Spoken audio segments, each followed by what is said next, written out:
Good afternoon and welcome back to the House Environment Committee. We are shifting to yet another bill from a sister committee, 260787, an act related to the regulation of forestry under Act 250. Be short, but I think just to remind the committee where we're at and if anything has changed since the last time we spoke with you, that would be helpful. Sure. Ellen Tchaikovsky, Office of Legislative Counsel. So today, draft request 26-787 is the House Agriculture Committee's committee bill on the regulation of forestry under Act 250.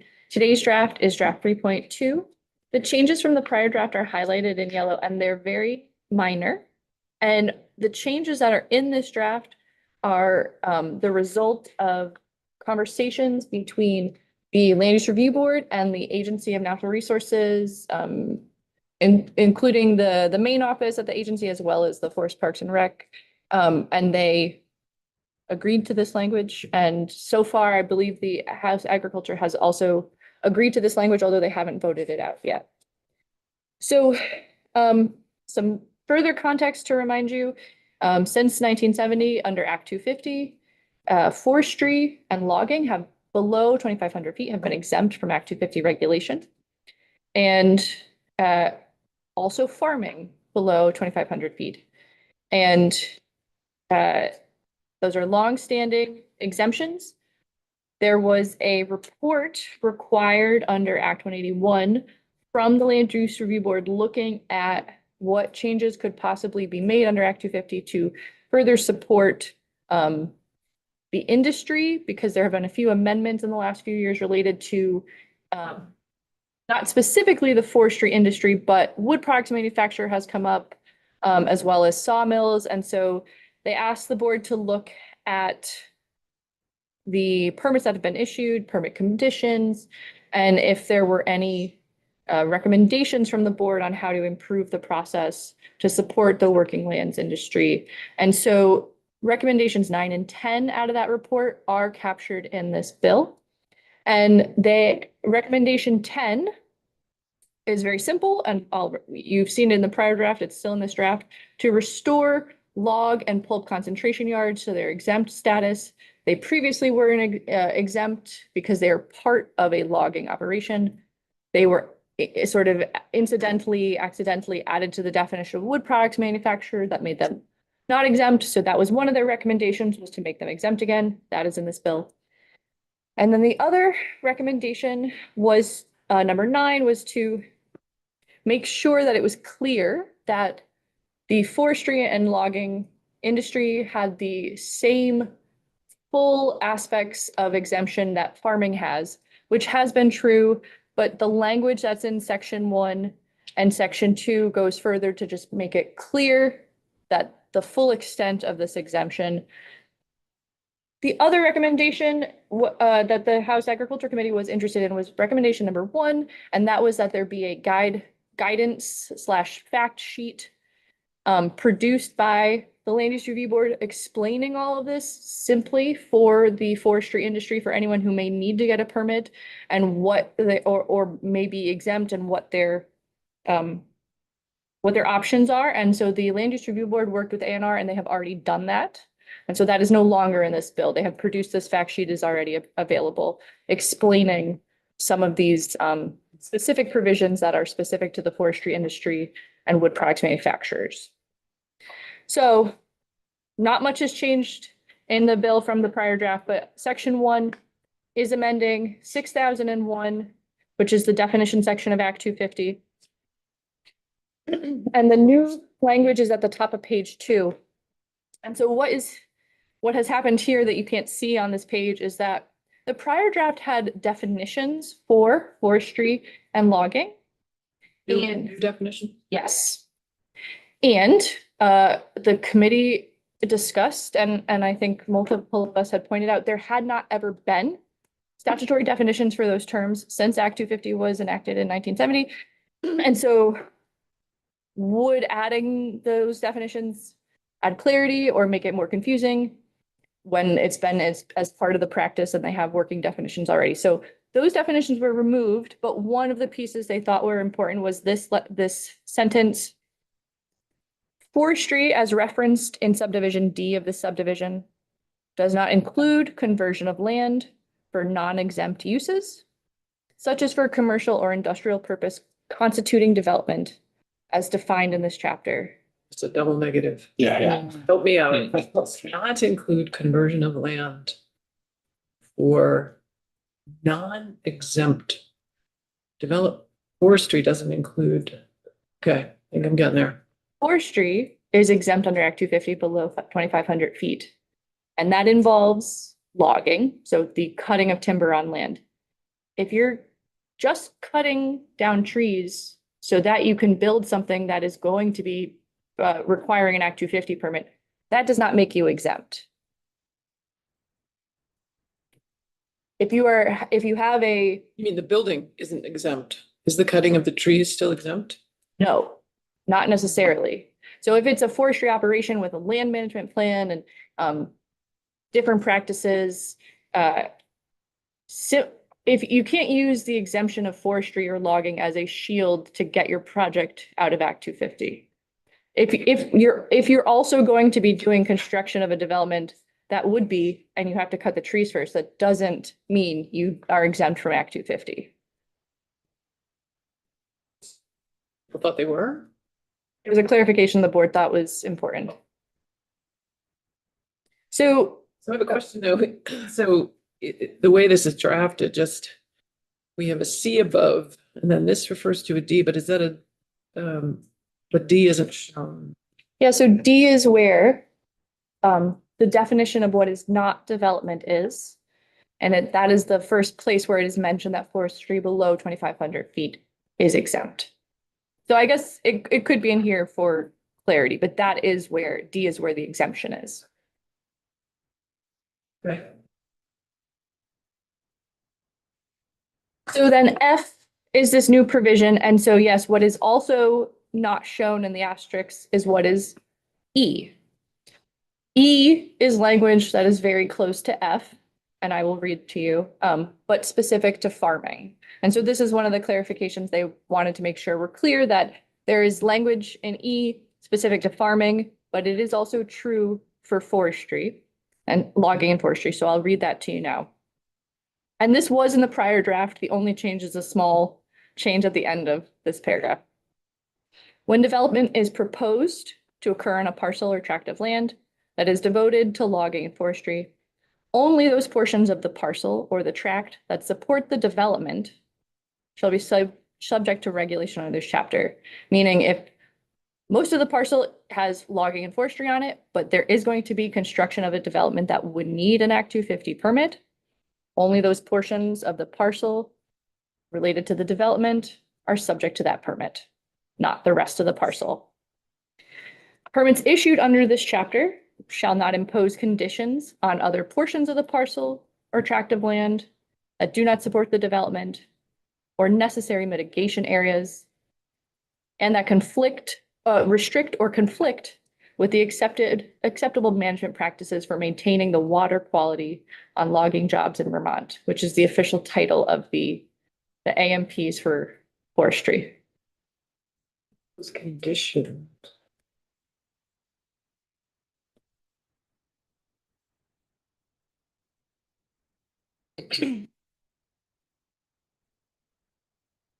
So language like this already exists for farming, and what it is saying is that unlike other Act 250 permits for other types of development, generally an Act 250 permit attaches to the whole parcel, and the Act 250 jurisdiction has a whole parcel.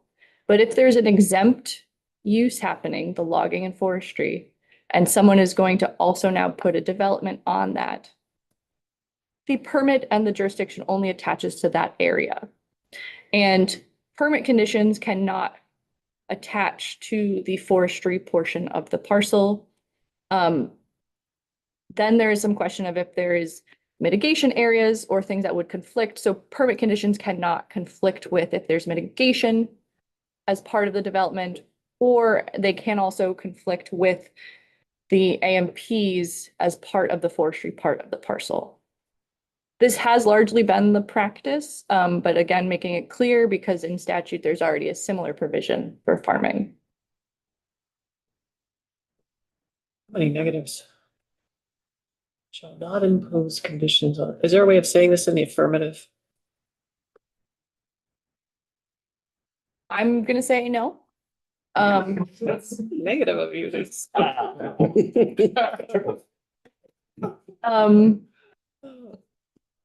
So, and part of the reason is because this section is the inverse of section 2.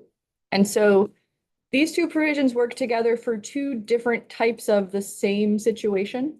So in this situation, in F, the starting point is that you have a parcel that has been exempt from Act 250 because forestry is happening on it. And now they're gonna add some development. Well, the activity is exempt, not the parcel.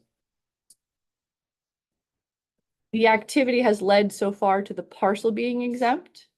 And that land use likely will continue. And so there is this sort of special status of only a portion of the parcel dedicated to development that would trigger the need for a permit is going to be part of that permit instead of the whole parcel, which is typical Act 250 jurisdiction. The opposite is true in section 2, where there's already Act 250 jurisdiction as part of a permit. But then if exempt use of logging or forestry is going to be done, Act 250 jurisdiction for a permit amendment will not be needed because that is exempt use. So in some ways, it is a little bit redundant because this is already the current practice. But it's trying to be very clear what those situations are so that it doesn't dissuade anyone from trying to undertake this activity. I'm just trying to understand the addition of, so, I get both of these things. Okay. Except for the, that restrict or conflict. So permits issued under this chapter shall not impose conditions that restrict or conflict with AMPs.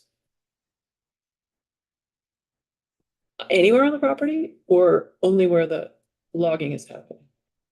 Like, help me, what is the problem this is trying to address? Yes, I think it would be anywhere on the property because it's trying to acknowledge that there may be constructing something, but if they have an active forestry management plan that is in compliance with the AMPs, permit conditions on a small part of the parcel can't prevent them from doing what they're required to do by the agency. There you go. There was the affirmative. Okay. Yeah, that helps. Thank you. I just needed to really, I'm not great with double negatives. Representative Austin. Oh, I thought you raised your hand.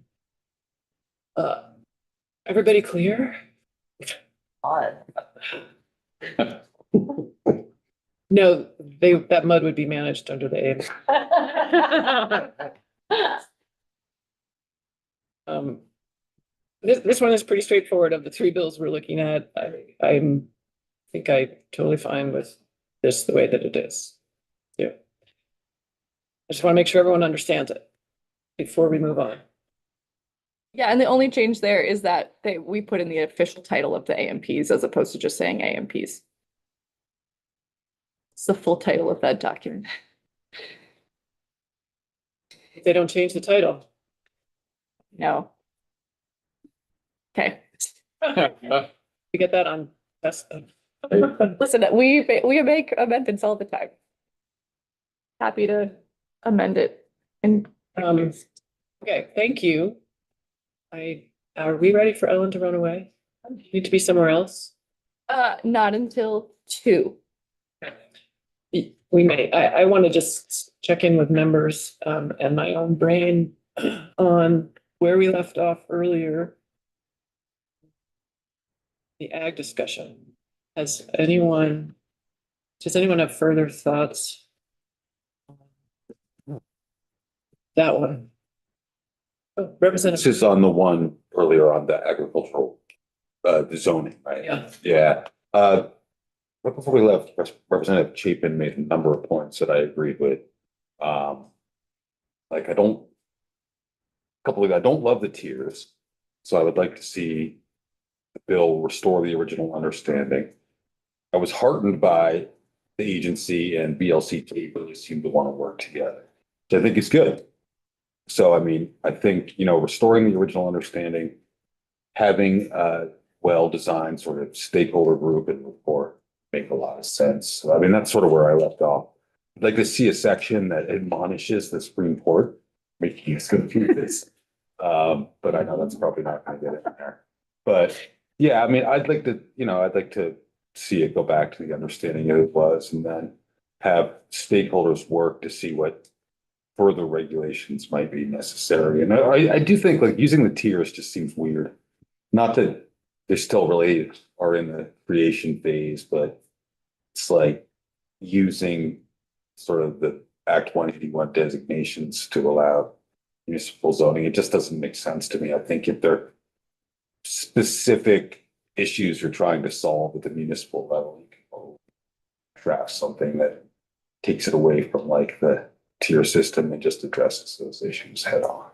So that's sort of where I left off. Thank you for that. That's a good summary of where I left off as well. Representative Chapin. I think I was still struggling to understand how this affects sort of, homesteading. But I think my understanding is it really doesn't affect how zoning can affect homesteading. Is that correct? From what was a year ago? I would need you to be probably a little more clear about homesteading. Like, there is a provision here about the cultivation of food and chickens. That's it. Right. And so I think what I understand is that currently what's in that section can currently be regulated by towns through zoning. Yes. And I think we're narrowing things around other livestock other than poultry. Yes. Okay, thank you. So I just wanted to clarify for that for the record, because I feel like I made maybe a misstatement about how much this bill impacts people's ability to grow their own food. I think there is a small window in there where we might be changing folks' abilities to raise number of livestock on small parcels. So just to clarify that for the record. I am a little nervous about rearranging, we don't even have a bill recommending to rearrange this so much that we just go with sort of a report instead of actually making these zoning, the ability for towns to zone 1A and 1B, but I'm concerned about 1B. I don't know that I want to hold this up over the 1B, but I guess, Ellen, is there ability to just are certain portions of towns basically eligible for 1B, and we could put that eligibility in here as opposed to actually being declared by the LURB.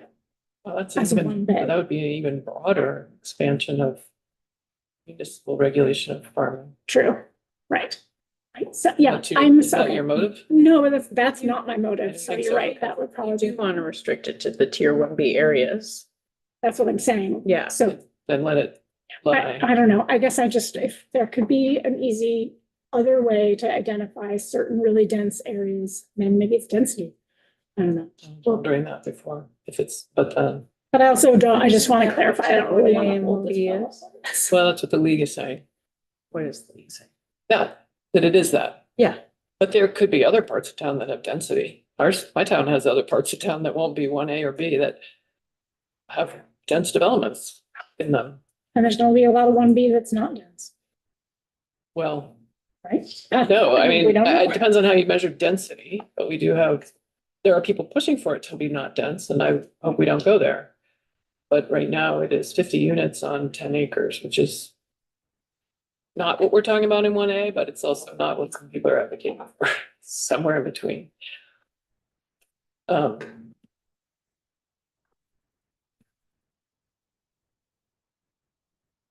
Yeah, okay. We just have to decide what we're gonna recommend on this, and I don't think we need for that. Thank you. I did send a draft letter to you and Michael on the energy siting that I was hoping I don't think I've heard back from either of you. I think Mike responded. Good. Was elsewhere since I was last here. Yeah. I can look at it now. Um, Maybe I'll skip over here.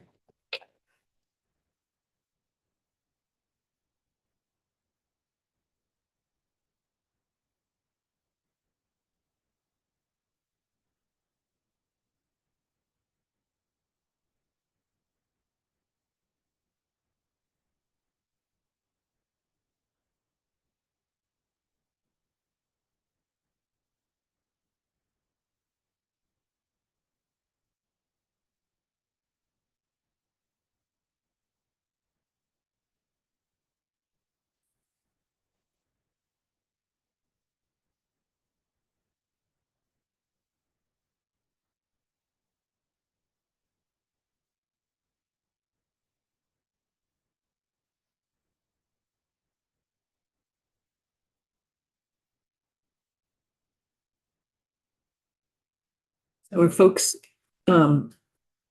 I can share, I didn't share yet because I wanted to make sure I wasn't making any misstatements. The draft letter I sent, which was trying to capture the conversation we had about the data centers. And then in reviewing it, Michael says, because we were talking about maybe recommending that a water threshold be established or, and I said, would they already trigger by way of a water threshold or what would they trigger without any changes? He says, as to your question, groundwater withdrawal of more than 340,000 gallons a day is already development that requires an Act 250 permit.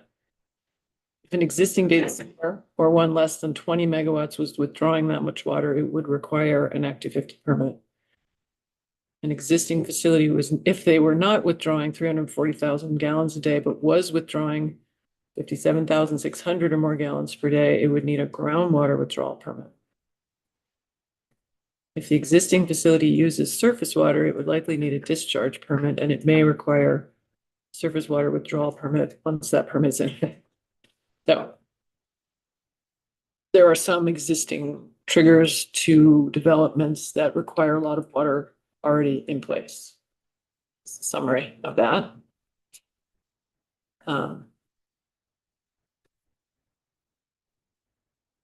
Representative Pritchard. How is that usage verified? Yeah, great question. Did I ask that yesterday? Did we talk about, we did it with the cistern. That's kind of what I was doing. Like, how is that verified? There's nothing You in can ask ANR how they would.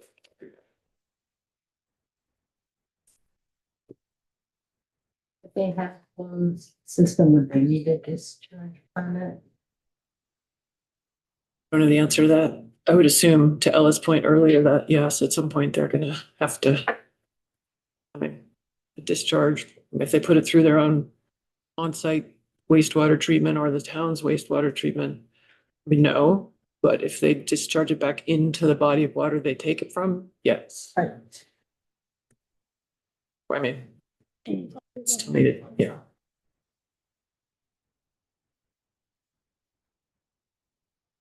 I think, Are we switching bills?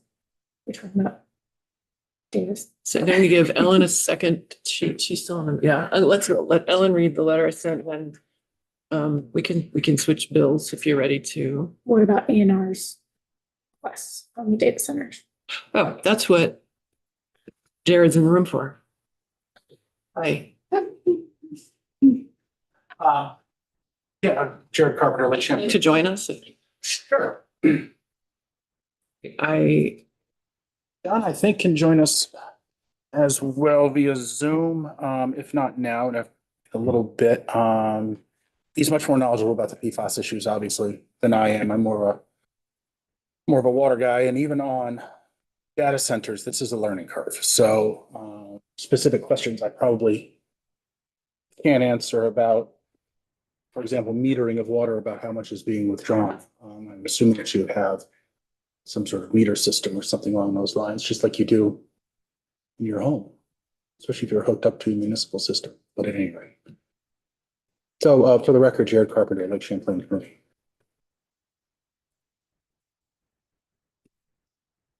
So Kat sent us, Billy Coster, I think asked, he sent us language A and R would like to see in the data center bill, which we all got from Kat before lunch. And Jared, I invited Jared in to comment on that. And John, if he's able, is he joining via Zoom? He can if you, Send him a link, please. And Billy Foster's, those changes are also on the website now. Thank you. he is able to join in a few minutes, Well, have you had a chance to just a few minutes ago. talk amongst yourselves? Yeah, I mean, I can talk to the water red language. So I'll just go by section. I think, obviously it's the need for a groundwater withdrawal permit. Although C has been struck, it's been included further down as in the effective water quality and water resource protection permits. The purpose if you look up at C that was crossed out, the reason that was included specifically, it says, for any withdrawal groundwater by the data center, notwithstanding the permitting threshold of withdrawal of more than 57,600 gallons of groundwater a day. The point being that if it was withdrawing 56,000 gallons, it would still have to get a water withdrawal permit or something along those lines. Even if it was below the permit threshold, the data center would have to get a withdrawal permit. I think Mike has once said that's 40 gallons a minute. Yeah. Recently. I think the preference is that any level of groundwater withdrawal would be the preference. I think we can live with the threshold level if need be. In D, the surface water had several issues with it. And I'll go last sentence first. The rules adopted by the Secretary to implement 10 VSA 1043 shall require that data centers cease withdrawals under drought conditions. That should be included in the rule, and it's not. And as of right now, I don't think we ever included anything like that in the statutory language 3 years ago because we didn't envision data centers withdrawing surface water. That would be important. I mean, if we get a river or the lake or something in drought conditions, I would think that would be a very important provision that drinking water, especially also the groundwater section, that drinking water, aquatic biota, other designated uses of the river, John's zooming in, would be the priority over a data center. I think that language is important. Maybe we can include it anyways, but this directs the legislator is directing A&R to include that in the rule. And also it's going to be, I think pre-rulemaking is supposed to start in July, formal rulemaking this fall. So the permit won't be available for probably a year. So they'd have to wait to withdraw surface water when the permit is available. Otherwise they wouldn't be able to. It's under A&R's language. Both of those are questionable, whether or not they would have to cease withdrawals under drought conditions, or could just start withdrawing massive amounts of water before the permit went into effect. Withdrawal of surface water is a little Wild West right now. Thus the discussion on permitting conditions. And two, regarding the water quality certificate, we have maintained that, that all the applicable permits don't have the ability to look at the cumulative effect in the same way that a water quality certificate does. I mean, A&R will argue, and Mike has said it too, that this is, a unique situation because it's usually for something that requires a federal permit, like a dam. Well, dropping a data center in Vermont is a little bit of a unique situation too. So we're sort of in uncharted territories. And I still maintain that someone who would have to get a water quality certificate and necessarily study erosion impacts, impacts on endangered species, impacts on, flow levels, impacts on recreation, would have to really look at the entire picture. Permitting just looks at what are you discharging into the river, for example, and are you within certain threshold levels? It doesn't look at the whole water system the same way a water quality certificate does. So that's the input. Those are my thoughts, at least. There's John. Hi, John. Those are my thoughts, at least on the water quality certificates, that we would like to see the surface water language stay the same because of the drought language, and that they would need a permit once the permits are available, but prior to that would not be able to withdraw surface water. But I think, John, correct me if I'm wrong, we're okay with the 57.6 threshold on groundwater? Yeah, like I said yesterday, I can't imagine a data center wouldn't trigger that threshold, so I think that makes sense. Sorry, but they're striking it. Well, they're striking that the way it was written is that you'd have to get a groundwater withdrawal permit even if you didn't meet that threshold, no matter how much. Yeah. So I'm saying that, but they also say that you have to get all applicable A&R permits. So if there's a groundwater withdrawal, then I see. So you guys are okay with the way they drafted it?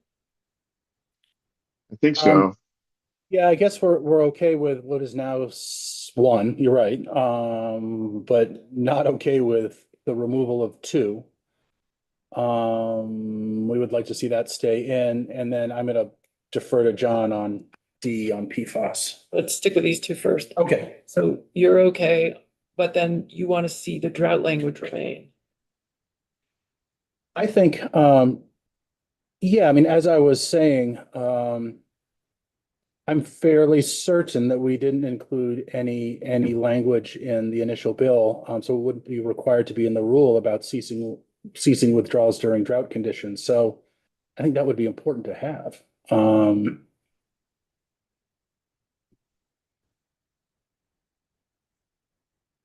So we have this withdrawal. It's silent for anyone withdrawing from our surface waters during a drought. Correct. But nobody's trying to withdraw potentially 300,000 gallons either. That might We be. don't know yet because We don't know yet. there's reporting happening right now, supposedly, right? Correct. I think the rules will have some provisions about, availability of water rights. I have to go refresh my memory, but it's not as explicit as a prohibition. We can certainly push for it regardless of what's in the 727. Whether or not there's prioritized uses. Should you have that anyways or certain priorities like, Or did we write in a minimum? bring the field versus. Written in a minimum flow, maintaining minimum flow for aquatic biota. I don't recall. I can. Anyway, I can try to dig it up. there, but for what's in front of us, you would be okay with sort of consolidated language, except for, and I'll ask the committee, are you okay with the removal of the notwithstanding of the 57,600?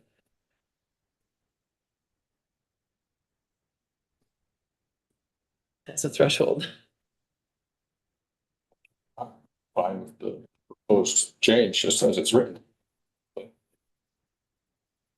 The drought, I think he's just trying to consolidate it into, let's just proceed with our normal permitting. If they need to, if they're gonna build a data center, it's all the usual permits are required, and all the details on how to achieve those permits are specified elsewhere. The drought thing, so I agree that could be a problem. I don't know that I would want to include that here. I think that should just be like the general on how to deal with droughts across the board. Like something else we should just change. Exactly, yeah. Representative Chapin. I worry about getting rid of C with that gallons per groundwater a day, because not so much because I think these should be treated different than other development, but because we don't have a threshold around what we think is appropriate water. I guess that somebody decided, use science hopefully, to decide that was a good threshold. But I think what we're saying about data centers as a committee is we are like missing any kind of water impact threshold. So, I mean, I'm interested in having a extra check here on data centers to need a groundwater withdrawal permit. But I'm not sure it's actually getting at what we really want. It's just really careful overall permitting and consideration around a data center. So anyway, I sort of have, obviously I sort of mixed feeling. I'm just noticing that it's like one place where we're saying, in this case, we want to have a more conservative estimate about water impacts. But anyway, I could go either way on this, but I'm just observing we're missing that water threshold and information about it. Do you have thoughts on the land use part of this bill? Because we are talking about the bill that was in that letter right now. And do you have somewhere to be at 2? Okay. Did you have? I sent you a short response, just one other typo. Otherwise, it's okay. Okay, great. Thank you. And that, there's Act 50 has a concept of pre-existing development, so if something existed before the time of the regulation, there's a trigger that says, if there's a substantial change to a pre-existing site after the regulation comes in. So for pre-existing data centers, if you're concerned, there may be some protection that if they expand in the future or change in the future, that they would come under Act 250 jurisdiction at that point. I thought this bill called them out and said it wasn't applying to pre-existing, or somehow So I don't, that's what made me think of it when we started talking about it. No, I'm not sure. I haven't seen the latest draft. I'm not sure. I don't think it would have changed. It wouldn't be new. Okay. Thank you. All right, I think we're then headed towards the right track here, but for evaluating the language that's before us, so we can continue there. Ella. I just really want to say, I think the water quality certificate is super important, and it is the only sort of comprehensive look that I wish we did. That I think we're trying to actually get at to some degree. So anyway, I think that in terms of particularly water issues, that this is the one thing we could hold on to, is saying this is a pretty comprehensive look at water impact. Yeah. And then I love this additional PFAS language.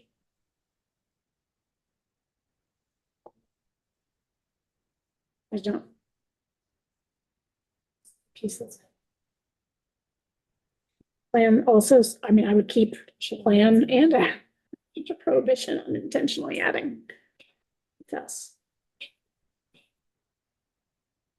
Wait, remember we talked about intentionally added under the products bill? That was tricky. Yeah, I mean, I could speak to it a little bit, and I talked to Lauren Hurl, before I wanted to talk to her because she's worked on that the intentionally added language a lot, so I could share her thoughts and our discussion. So, first of all, I do want to thank I think the agency language is a step in the right direction, and I appreciate it. I think as we talked about yesterday or maybe the day before, that really monitoring is good and important, but it's better to deal with it up front, right? We talked about the applicant should maybe indicate what PFAS is being used, and then the agency in Act 250, the agency through mostly the water quality certificate, if it's required, and Act 250 could address the impacts of it. But I think, so I think what the agency did is they try to say, well, if you're intentionally adding PFAS, it's a prohibition. You can't do it. What Lawrence reminded me of is that the issue is that even if they're not intentionally adding it, and based on the definition they cite is in the consumer protection laws, and is put in there to deal with some of the PFAS product bans that we have, which is where your committee has reviewed this issue, is that you could, I did a little reading, after the committee discussion. So for sure, the cooling systems all use PFAS. So maybe there's a component of the cooling system that the data center buys from a manufacturer, and then they just install it into the data center. So then they wouldn't be intentionally adding potentially PFAS, right? Because they just bought a product that has PFAS in it. They didn't add PFAS to their processes. And so therefore, they could say, well, we didn't intentionally add it. It might be in some of the component parts, we don't know. It might have been intentionally added into some of those parts. So that's where some of the intentionally added, but Lauren was reminding me that that's where it gets tricky, and you get into sort of enforcement issues and debates about who added it, where along the sort of assembly line did it get added, and so that's one of the challenges with intentionally added. We can study the definition, intentionally added to see if it mitigates that, but I think a better approach might be to indicate the applicant needs to disclose all the PFAS that is going to be used in the data center operation, whether they are adding it or it was added by an entity that manufactured some of the component parts. I think the monitoring is still important, regardless of whether you went with intentionally added or some other approach, because it'll provide ground truth what's actually happening, right? And then we'll see if what the applicant said was accurate and true, or not, and then we could respond to it. Like I said, if through the monitoring you're seeing levels of PFAS, you can have a condition that says that if PFAS is revealed in the monitoring, that A&R can reopen the permit and require that the issue be addressed. So I don't think taking out the monitoring makes sense. So, but I do appreciate the agency. I think it is a step in the right direction to try to deal with it up front. But those are some of the thoughts that Lauren had, and I wanted to convey to the committee. Well, so do you have a suggestion? Could we use both? Yeah, I mean, you could. I think monitoring needs to stay either way. I don't see what the harm would be to say an applicant must disclose all PFAS that are being used in this operation and identify which PFAS. Right now, the PFAS is defined as the EPA, definition of 40 or 50.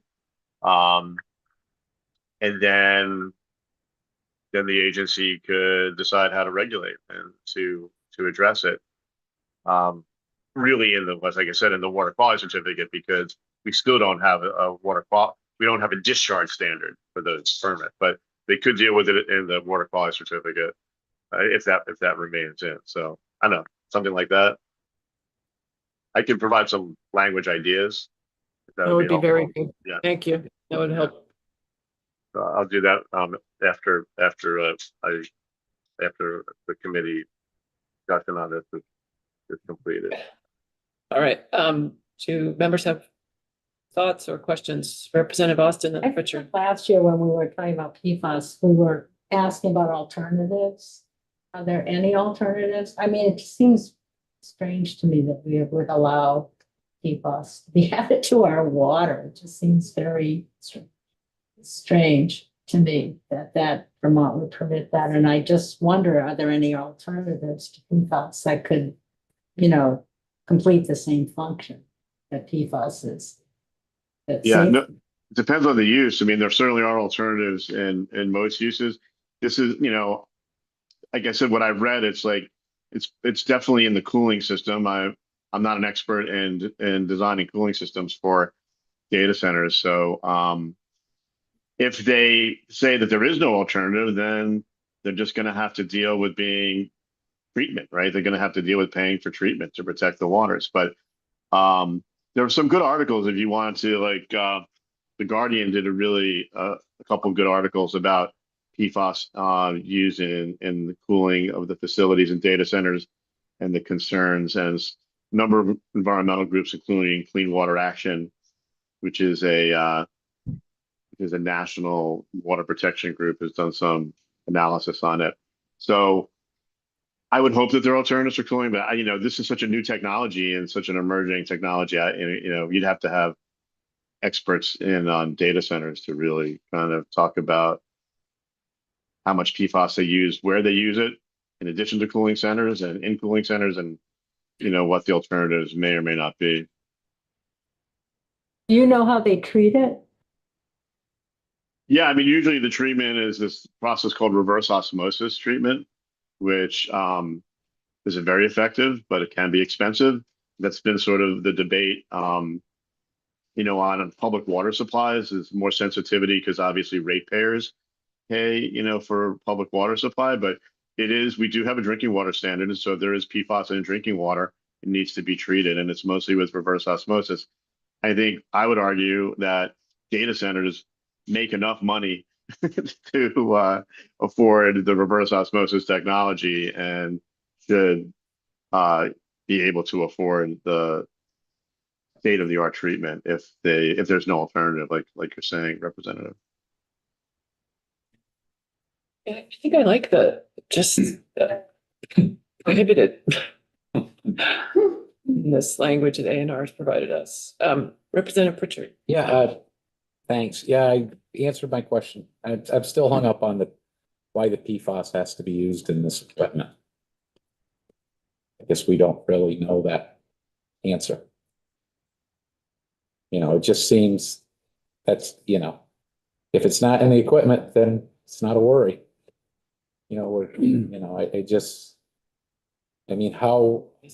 How impossible is it for this equipment to function without utilizing PFAS? I mean, I guess I'd really like to know that question, especially if it's in the cooling. I mean, I guess I don't understand how that becomes such a critical part of making this equipment work. May not be. Maybe it won't be an issue for them. Yeah, I mean, if you prohibit it, right now it's intentionally added. Like I said, I could give a couple of options, including just prohibit it without intentionally added, prohibiting the use of PFAS, and then that means it's prohibited, right? Whether it was intentionally added or it was introduced into the system, because of some of the component parts that were purchased, from another manufacturer. Representative North. Yeah, my first reading of this was, I thought this was attempting to get at the point that Representative Pritchard raised was day before or yesterday about, well, what if the water coming in has PFAS in it already? Our water already has PFAS in it, and then they just turn around and put it right back out with the same PFAS. Are they liable for the PFAS that's coming out, even though it was the same as coming? That's what I thought this was. I think it is. I think it is. Yeah, okay. But also unintentional. Like we took a lot of testimony when we did the consumer products bill about they don't control their whole supply chain. And that was what these guys are, bringing up is, or Michael Grady did, but we have to work in an imperfect world here. So we're gonna just figure out what the best we can do is and put something there. Cause right now we don't have anything. Or could we require them to, that everybody has to have, if they use PFAS, to have this treatment center? Well, I guess that's a question. Is that implied here? So if they did have PFAS in their system, but they were willing to reverse osmosis it and take it out, and then I don't know, take it to Coventry. I don't know where it goes. That's the joke. I don't know where he is just checking. That's a really good question. Like, what is discharge, right? Does discharge mean if you treat it before it gets discharged, then you didn't discharge it, right? Yeah. That is interesting. It's a good Lots question. of places to go with this. Okay, thank you.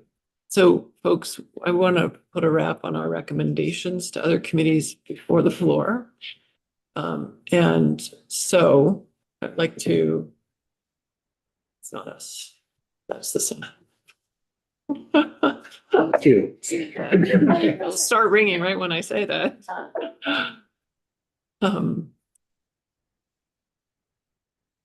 So I just want to wrap up any policy discussions that we're going to have on this and then probably break into a couple of small groups to finish drafting the letters and then so I'll review them. Any other or thoughts on this?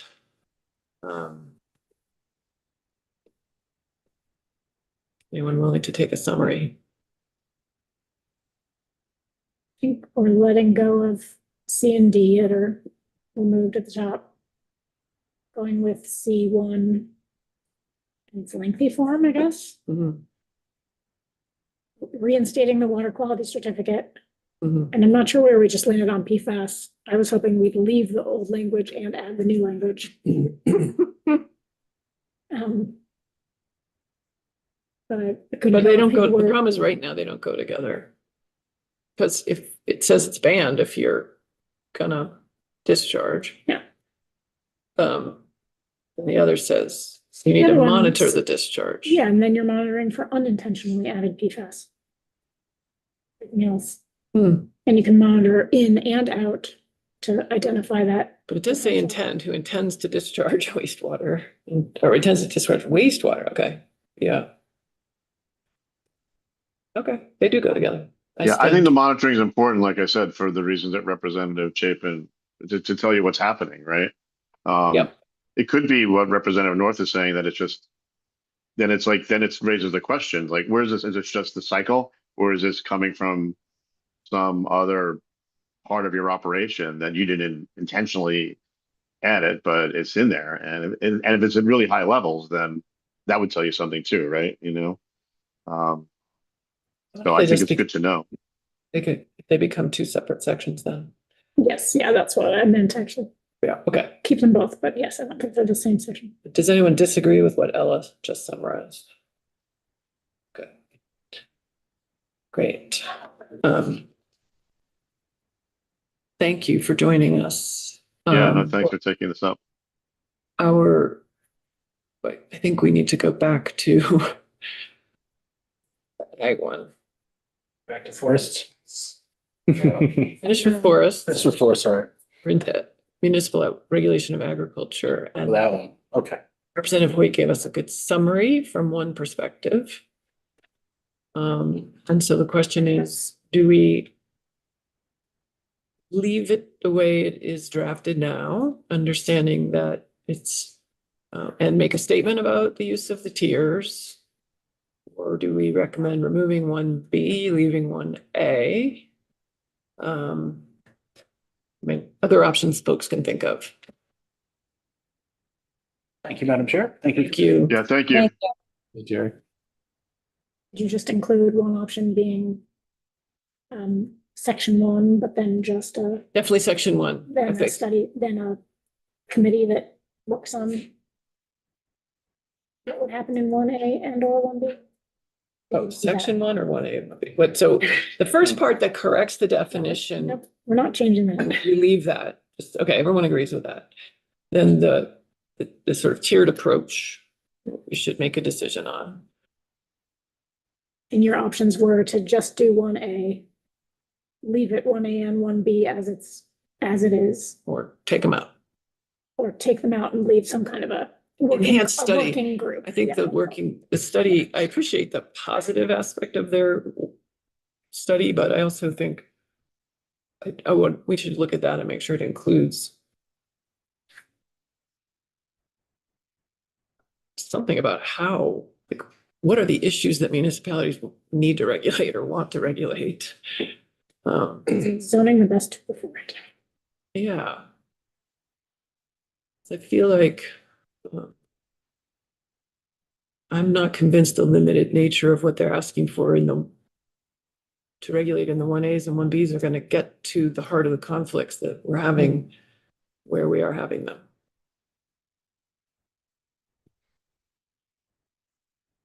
Thoughts? Everyone needs a timeout. I might put Mike on the spot to draft a letter. And then finish the letter that I've drafted and we come back together, look at them. Everyone's having a post-lunch lull. Can you talk a little bit more about the study group? Could we put that in there? Is that what the study group would be asked to study? The here's one. Study group in there now. We could do that. I just feel like we're moving to the tier system, and the more we can kind of incorporate other regulations into the less confusing it would be. If possible. Sorry, what? The more we can, what? The more we can kind of, consolidate regulations, in tier, on land use in tier 1A or tier 1B, I think the less confusing. Or have different sections, in those tiers. Section. Does that make sense No. in terms of the mapping? Not yet. Uh. Representative Chapin. Well, I guess I'm not exactly sure what you're trying to get at, Sarita, but just a reminder that farms are already regulated under the regs. So to put them regulated also under zoning doesn't do what you just said, which is to consolidate. It actually makes more regulatory entities overseeing that activity. But it seemed like tier 1B was an issue. It seemed like they were talking about the issue where this comes to a head is where there's urban and rural development close to each other, and there's no resolution. The planning board, can have a really difficult time resolving the issue. Yeah, the one in Essex might be 1A. I don't know, but the two problems we heard about, one of Right. which was in Essex. Right. And he I said, don't know if that and was 1B Brandon, or was it 1A. Brandon or Bradford? That's another one. Pardon? Another issue, and that It seemed like that's what is 1A. the League of Cities and Towns was referring to. That's the issue. It sounded to me like that was the concern they had in trying Their to. biggest concern right now is that if we change this and just go to section 1, that lawsuit no longer has standing.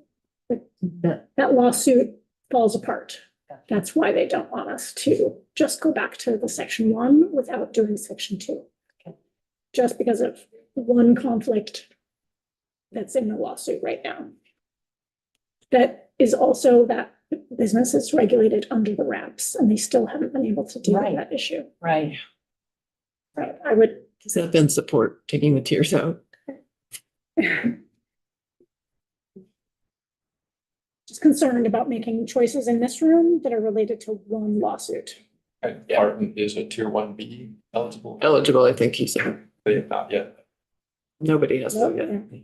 Okay, one way or the other. Oh, whether they will apply. Yeah. I know, that's what, that's the thing, I mean, I would prefer almost just to push it off and let this study figure it out, understand it better than all So of we'll us. make a recommendation. Lawsuit we have to file. I'm gonna suggest we draft a letter with the recommendation to take it out and then look at it, see how, try it on. Let's take a recess and Say take it out, we could take out the whole 1A, 1B. take a recess and look at that.